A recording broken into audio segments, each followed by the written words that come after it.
AMORIM lives to fight another day as Manchester United quite comfortably dispatch of Sunderland in that game at Old Trafford there. Honestly, my feeling after this game is obviously one of satisfaction. I'm happy that we get to experience now our 7th win in the last 6 months. It's an interesting one because Sunderland have started the season really well, and I think players do deserve credit for beating an opposition that I wasn't certain they would.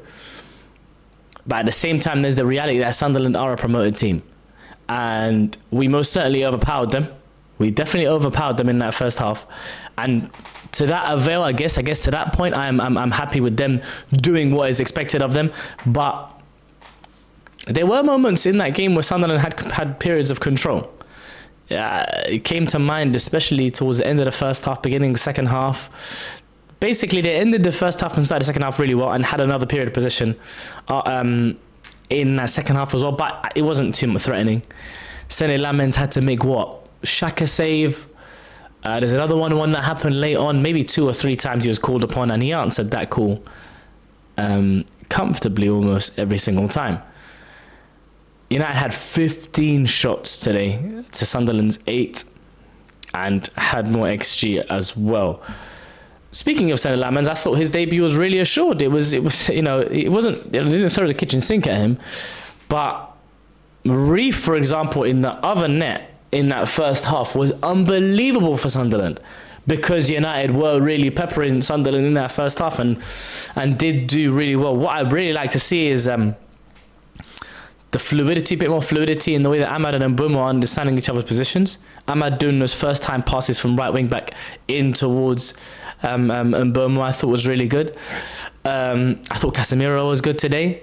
I thought Mason Mount was unbelievable. I thought Mason Mount was brilliant. One of our better performers. Sesko as well, really good instincts for his goal. It was really well taken goal. Mason Mount's touch and finish was brilliant. And it's why after the pre-season game against Everton in August, I titled my YouTube video, Mason Mount has to start for Manchester United. And it's just because he's a really intelligent football player. Like, he just does what seems to be the best right decision almost all the time, which is something you can't say for a lot of players. And he does that, and also his effort levels are sky high. He runs and runs and runs and runs and runs. An honest, hard-working player who understands the game, who has a good technical foundation. It's why I was happy when he signed. It's why I've been a fan of him before he joined Manchester United. And he's been really unfortunate, really unfortunate so far at the club. And I hope that his fortune does change. Mbeumo, Ahmad, both really threatening. Sesko, wow. Link-up play attempted, even if like 60% of them might have worked. But he kept trying to be that glue, kept trying to be that person that finds his 10s who are in close proximity to him. And then the amount of aerial duels won. I want to actually have a look at this as well. The aerial duels won. He was involved in 13, to be fair. He's won 4 out of 13 of them, which might look like it might seem like, oh, you're gassing this.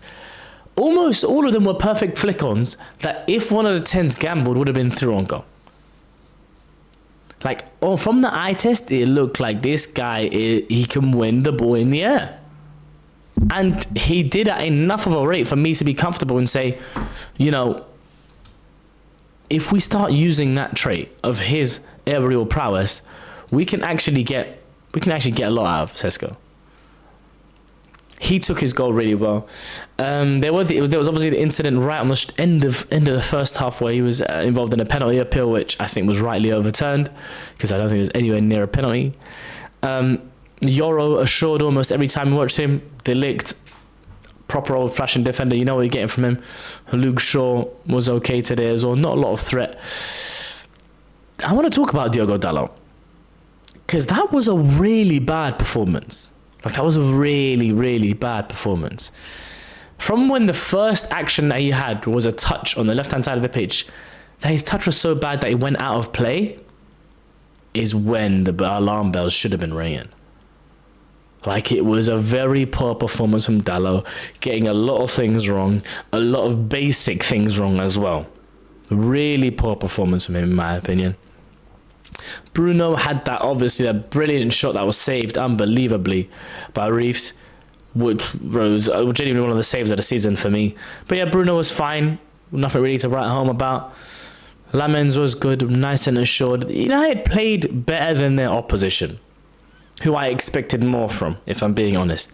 Anytime that Sunderland had a good sustained bit of possession, it was due to the fact that Granit Xhaka was getting touches of the ball.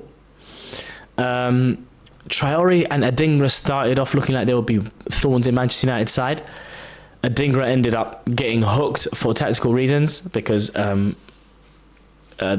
Sunderland manager, decided to go to a back five as well, which I thought made sense to try and match up and deal with the overloads, which they weren't dealing with well in the first half. So he came off Adingra in the 37th minute. I felt sorry for him a little bit there.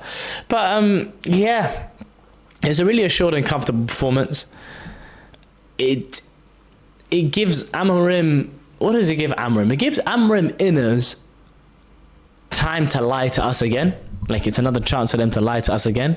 But I put this down as United have more quality and ended up taking chances, because United have created chances in the first half a couple of times, but it did give me that feeling of United played better than opposition who are newly promoted, even though Sunderland have done really well.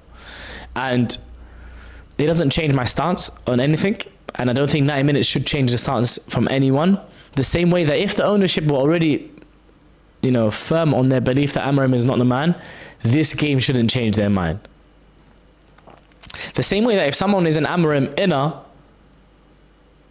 another game where we lost, one single game shouldn't decide what you're saying, anything, in my opinion. Unless it's a Europa League final to Tottenham Hotspur, in which case you deserve to get sacked just off the back of that. Manchester United's next game, Manchester United now sit at 8th in the Premier League table, with 10 points from 7 games, 3 wins, 3 losses, 1 draw. It's -2 goal difference, but I'm happy that we've got a win here. Our next game is against Liverpool, guys. Our next game is against Liverpool.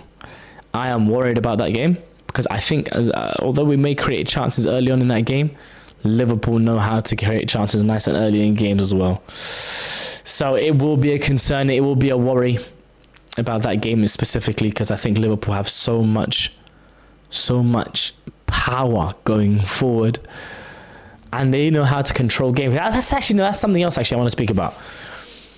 Even when United are creating chances at a high clip, and this is a bigger question about identity and that, I want United to control games. When the ball falls to you at the edge of the box, just rotate it rather than trying to force that pass through. If you are able to rotate that ball a lot more, you find yourself being in the position where you are suffocating your opposition, and United don't do that anywhere near enough. And is that really in Manchester United's DNA? Probably not. Having said that, I would like to see us control games a lot more. I don't think that's wrong for a fan to want that in this modern day, because I think more than anything, the identity of Manchester United should be to be the best in whatever style of football is the best in that period of time, if that makes sense.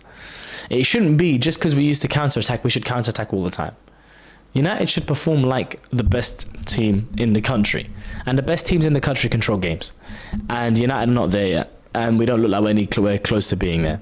Having said that, really happy with the result, really happy with some of the performers, specifically Mason Mount, Ahmad and Boomer, Lamens, I thought were all really, really good.